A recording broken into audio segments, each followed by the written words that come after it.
One. Okay, so let's just continue where we left off. So what would help a trade union to negotiate an increase in the wage rates of its members without causing a reduction in the numbers employed? So you need to increase wage rate without causing unemployment, which normally happens. So A, labor costs are a major proportion of total costs? Probably not, because agar labor costs are a major proportion of total costs, then an increase in wage rate, increase in labor costs would probably mean that the firm has to cut Result back. downsizing because Yeah. बहुत ज़्यादा खर्चा बढ़ जाए for the firm. Okay. So the demand for labor employed is elastic. If the demand for labor employed is wage elastic, then a small increase in wage would lead to a much larger decrease in the quantity of labor that is demanded. So unemployment हो जाएगी. Right? नहीं. Sorry. Yeah. Hey, Yeah. go ahead. Okay, so Not to ask. the demand for the product is elastic. The same idea that they can't increase in wage rates without downsizing would lead to an increase in costs, right? So if they can't pass on the cost, which you can't if your product is elastic, because if you pass on the cost in terms of higher prices, quantity comes जाएगी. So since they can't pass off the cost, they would have to downsize to reduce costs there. Okay. So then that would leave you with the correct answer D, that the demand for the good is increasing. So because the demand for the good is increasing, they're anticipating You that. can pass on the cost to the people as well because आपके the increased revenue will make up for the increase in wage rates. So Exactly. this is Uh, so the you can pass off the costs in D because the demand for the good is increasing. You might want to even produce more of it later on because it's increasing. So there are a lot of reasons why in D you would be fine with it. Okay, so 17. So an increase in the world price of oil, sahi, increases the demand for deep sea divers from D to D1. Okay, as shown. Sahi, so this is the demand for divers, this is the supply of divers, and your equilibrium goes from T to W. to W. Sahi. What is the change in the economic rent earned by divers? तो अगर हम पहले देखें, if you look at this, Economic rent is basically the excess amount paid to keep a worker. Excess amount paid to a worker in addition to the transfer payments, right? yeah. So if you look at transfer payments का area, so that is like if you look at the minimum price को अब Amount का that you idea need आ जाता है. So to pay. it would be this area. These are your transfer payments, and this would be, hence this area A would be your Economic rent would be QRT. yeah. So QRT, that's the initial economic rent. So QRT, and which kind of gives you the answer, but yeah. Because But any anyways, option in if you look here, तो अभी अब इस area को consider करो. So this would just be your increase in transfer payments, basically below the supply curve. सही है.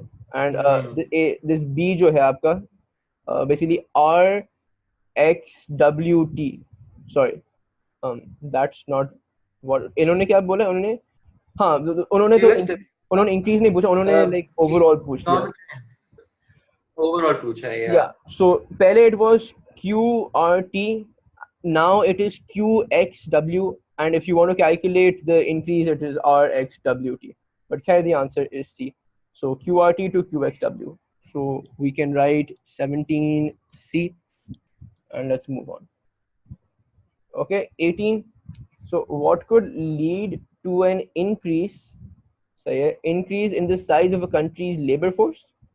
So decrease unemployment से link नहीं होता. Like labor force is there, like whether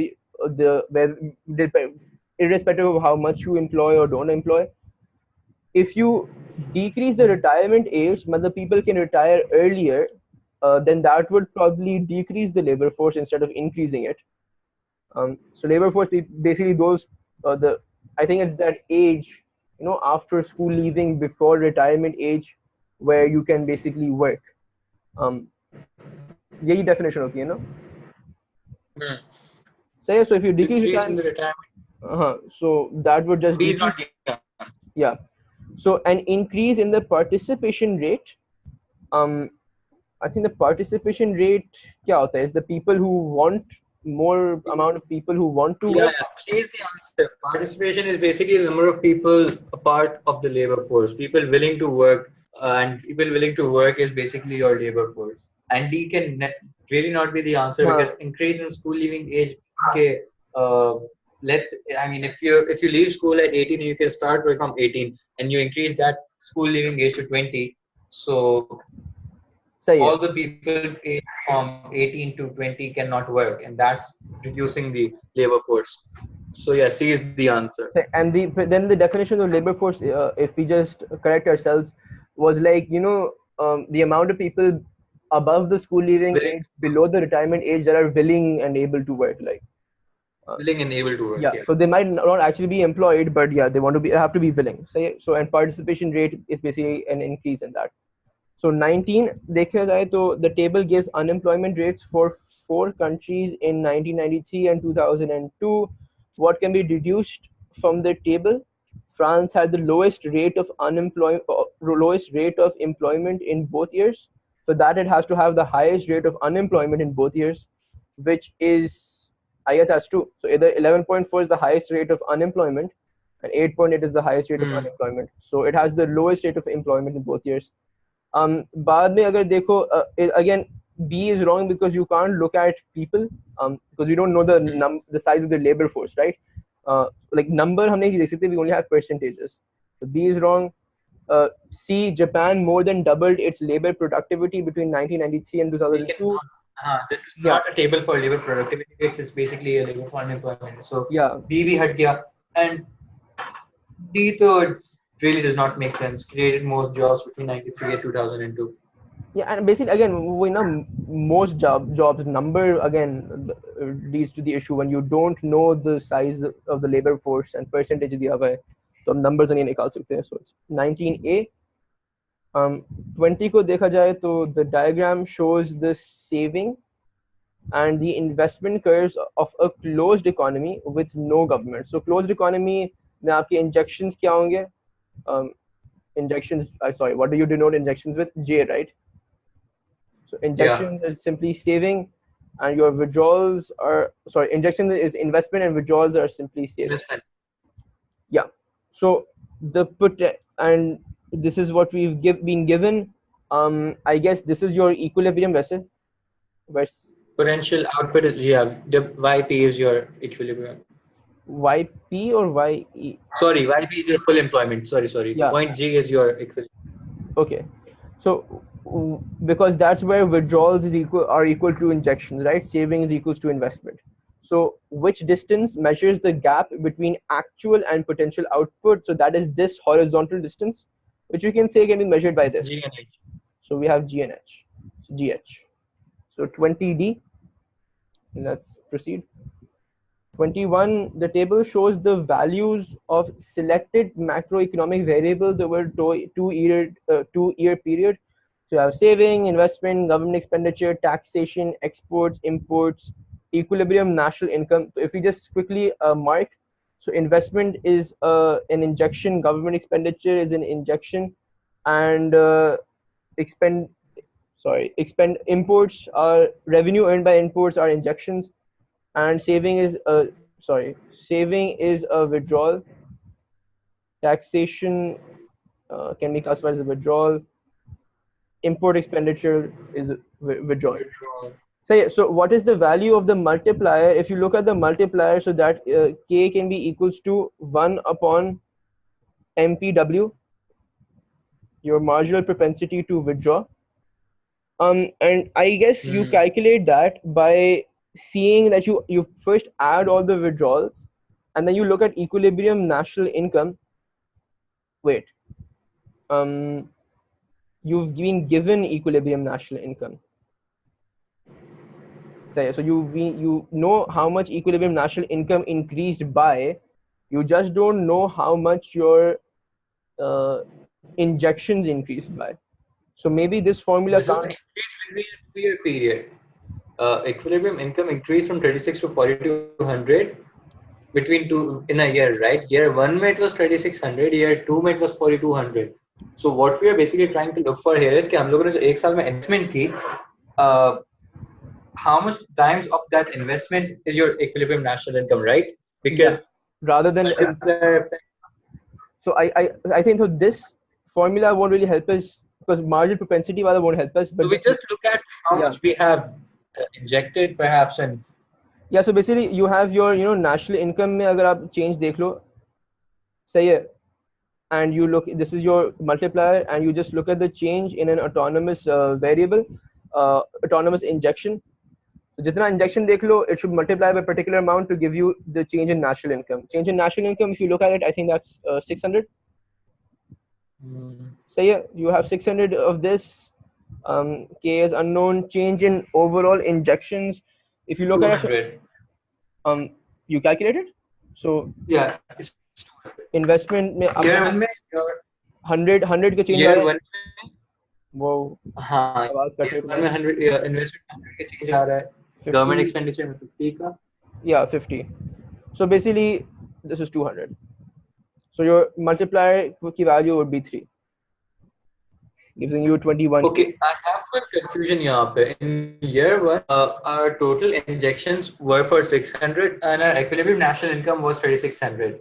So can't we conclude that our multiplier is 6 because उस साल में तो or do we have to look at both years and calculate a change in the national income and a change in injections and then calculate it?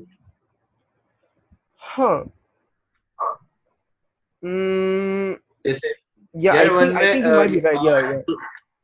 year one में your total injections are 600 and your equilibrium national income is 3600. But year two में your total injections are of 800 and your equilibrium national income is 4200.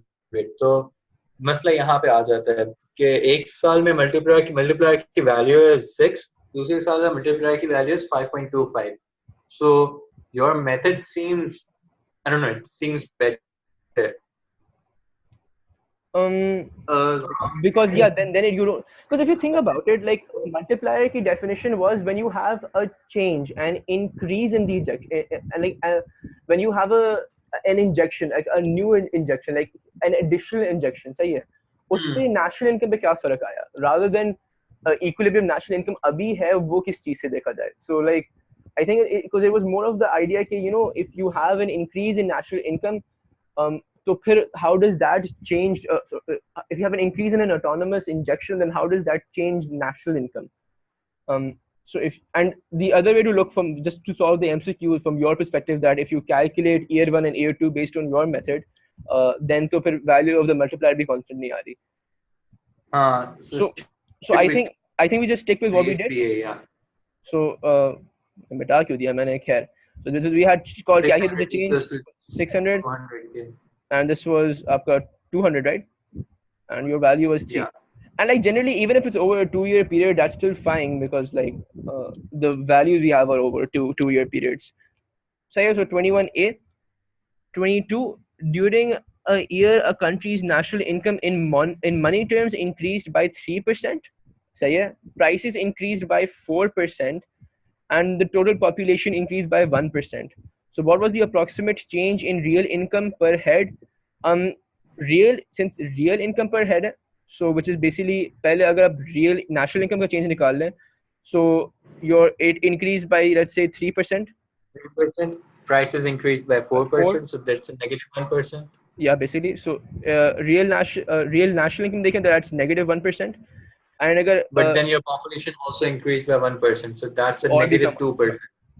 Basically, if you look at this upon population अगर 1% से increase हो जाएगा, so this should further decrease 2%. So it's a decrease of 2% in the real income per head. So yeah, and again, this is the idea is it's an approximate change because when we're dividing, say idea नहीं हो सकता, but definitely a decrease of 1% तो नहीं होगा because an increase तो हो ही नहीं रहा. Increase तो definitely नहीं होगा, so that's for sure. And a decrease of 1% तो just by looking at price and national income हो गया. So when the population increases, तो 1% से ज़्यादा ही decrease होगा. That's for sure. So the only option left is 2%, and again they've said approximate, taking into account the fact that depending on the amount of population when you're dividing, it could vary. Like कभी 1.9 हो जाए, कभी 2.21 हो जाए, stuff like that. So 23, what will cause a fall? बीच में आवाज कटी तो नहीं थी ना? नहीं नहीं. सही. So what will cause a fall in the quantity of money demanded? So quantity of money demanded में fall क्या आएगा? And if you look at it, your liquidity preference ratio, like LP, which is basically your demand for money.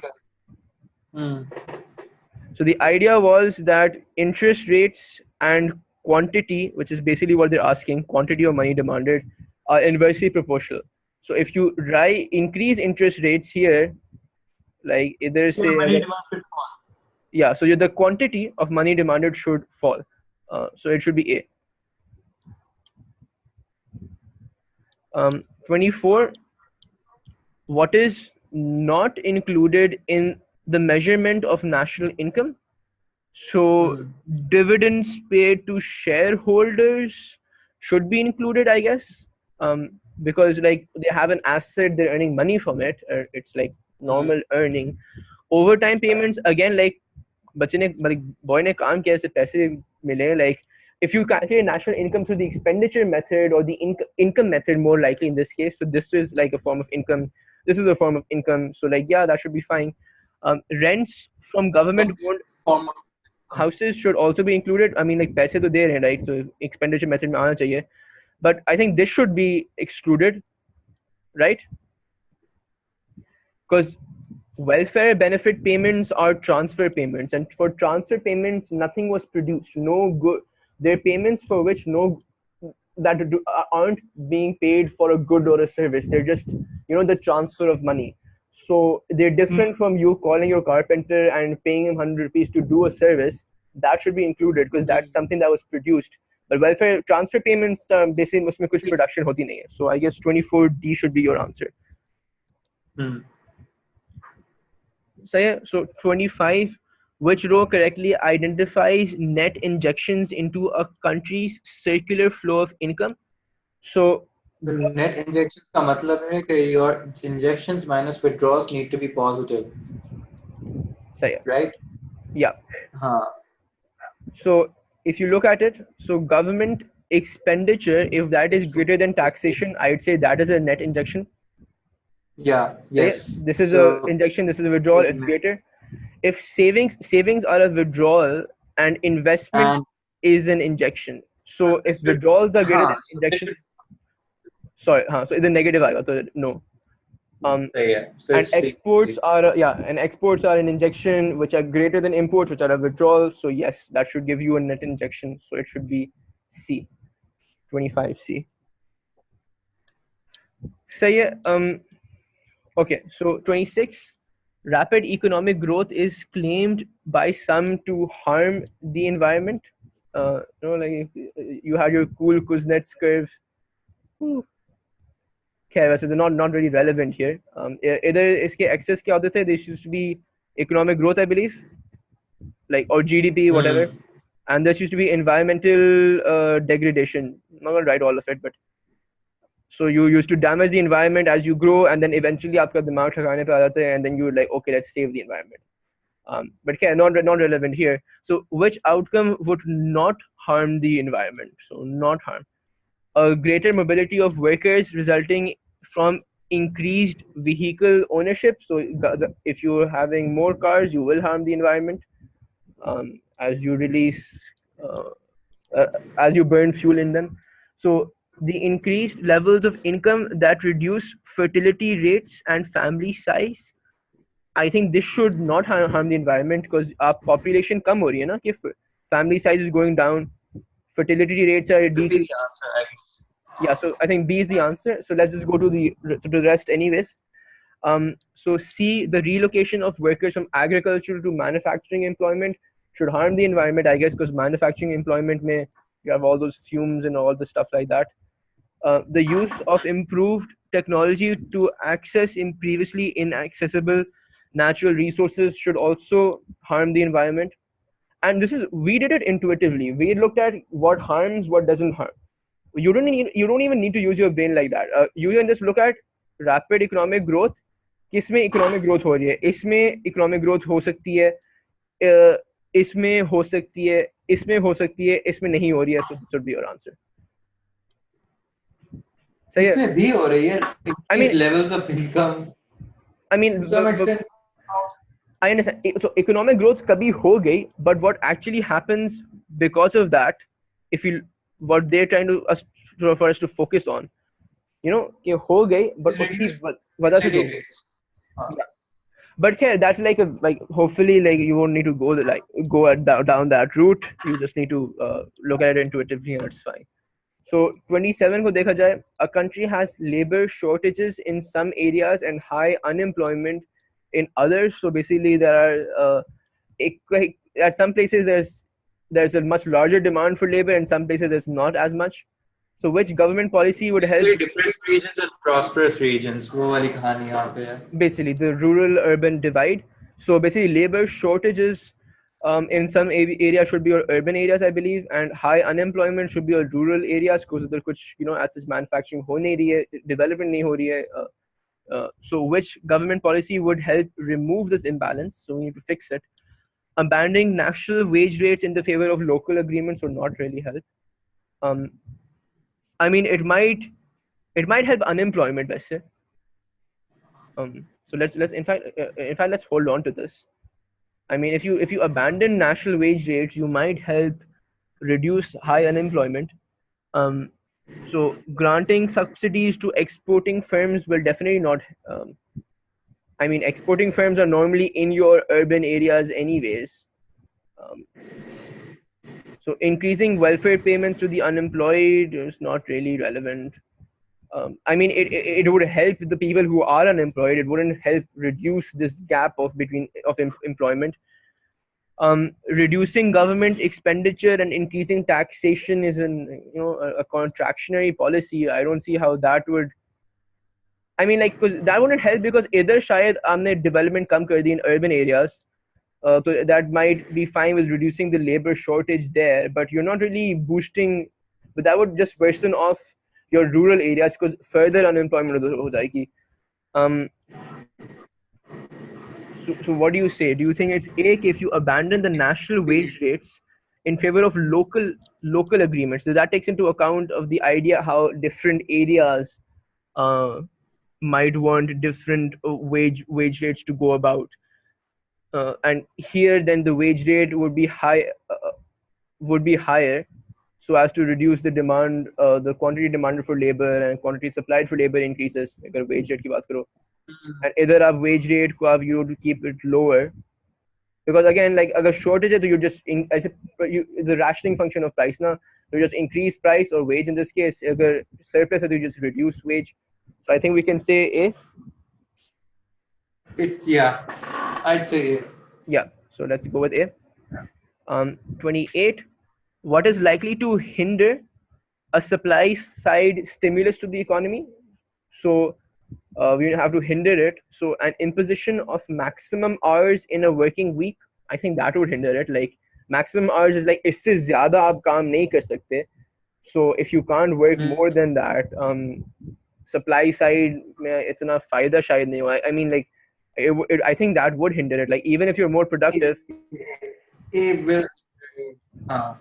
Yeah. So बाकी कर लो अगर, but I don't. Public sector spending, I think it's basically a supply side policy to grant subsidies to small firms or something like that. I think तुम्हारी आवाज थोड़ी सी cut रही है. Provision of new training schemes takes. Yeah, Oh, yeah, okay. it should be A because B there is public sector spending, and public sector spending means that the government is probably giving grants and subsidies to small businesses, and C is training schemes. The training अगर होगी भी तो this can possibly help shift the PPC to the right. Yeah, so both of it is A. Yeah, and C को देखो, the relaxation of import controls on raw materials against cost of production come, it's easier to supply. So all of these three would just help increase your AS. Would not. It is A. Yeah, it is A. I was just like explaining the other options. So 29. What is most likely? to influence subsequent increases in national income as a result of a government policy of reduced interest rates. So we're saying हमने interest rates अपने जो है reduce कर लिए, which basically normally if you look at it हम जब when we used to draw it, like I think this was your MEC, if I'm correct, and this is your investments, planned investments is the interest rates, and if as you decrease interest rates you see an increase in investments. सही है, and we're asking what is most likely to influence subsequent increases in national income. तो इन increases को influence कौन करेगा? And I think that should be your marginal efficiency of capital, because that will decide the gradient of it. This is your MEC is basically the rate of return um, from investment. So while interest rates could be your cost of investment, MEC is the rate of return of investment. So अगर MEC high है, so you increase तो होगा ही national income because of क्या कहते हैं investments, which is an injection which helps national income. And Baki options relate back to microeconomics, marginal cost, marginal product, and utility. And we are here talking about macroeconomics and we are talking about national income and changing in national income due to reduced interest rates. So Baki तीन options ACD तो वैसे भी they are void because marginal cost, product, utility do not really make sense in macroeconomics. Sahi. So that's good. So we have 29B. 30.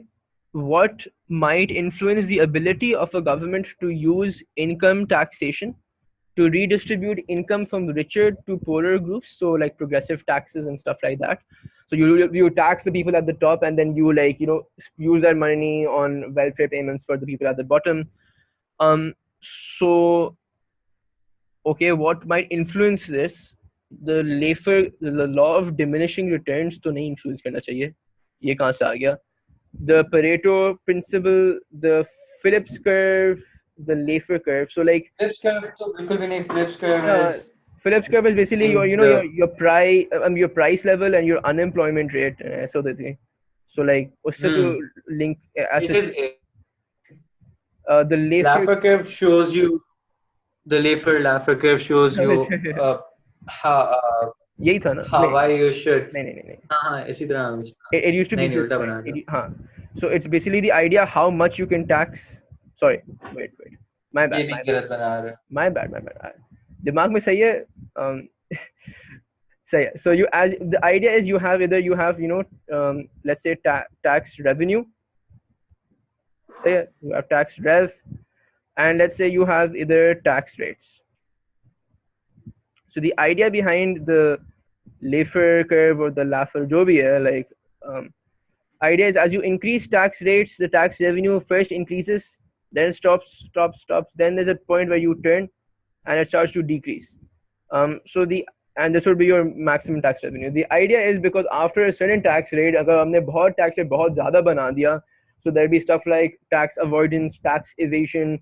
It's a disincentive to work as a whole. So all of that type of stuff. So then अगर आपका tax revenue कम हो रहा है, so like you can't further increase tax rates beyond this and expect an increase in tax revenue. While you do want an increase in tax revenue to help the poor groups. So that should influence your ability depending on what particular curve it is. अगर either already operate कर रहे हो, you can't really increase tax rates more and expect more revenue to help these groups. Pareto Principle it wasn't really relevant, which is basically, I guess the Pareto Principle is where you shouldn't make anyone else worse off even though you're helping someone else. Like the optimality is where you can't make anyone else better off without making anyone else worse off. That allocative efficiency ka idea. So like 30A pick karte hain, and let's see how correct or how wrong we are. I think हम 16 onwards check करते हैं. So I'll just call out our answers. So 16D, 17C, 18C, 19A, 20D, 21A, 22B, 23A, 24D, 25C, 26B, 27A, 28A, 29, क्या है 29 हमारा B है 30A. So that's good. We got 15 on 15 for this one. And we got 2 wrong in And the first. okay. So that's not bad. We got overall of I mean between us, like, so 29. अगर हम साथ अगर paper दें तो हमारे आ जाएंगे 20 or 28 on 30. चलो A आ जाएगा. So, actually, good. So that's it for this video.